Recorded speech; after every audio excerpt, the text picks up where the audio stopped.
আমরা ঈদের নামাজ শেষ করে বাসার দিকে যাচ্ছি। যে মসজিদে আমরা ঈদের নামাজ পড়লাম এইটা হচ্ছে সেই মসজিদ। আমাদের বাংলাদেশের মানুষ যারা সিগারেট খায় তারা তো অন্তত মসজিদের যে বাউন্ডারি আছে সেখানে অন্তত খায় না, কিন্তু এদেশের মানুষ মসজিদ থেকে বের হয় মসজিদের বাউন্ডারির মধ্যে সিগারেট ধরায়। এই হচ্ছে অবস্থা।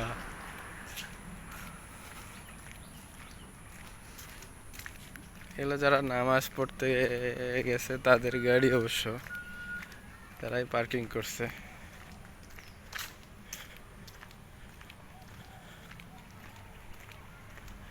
এখন মালয়েশিয়াতে 8টা 27 বাজে, মালয়েশিয়ার টাইম সকালবেলা।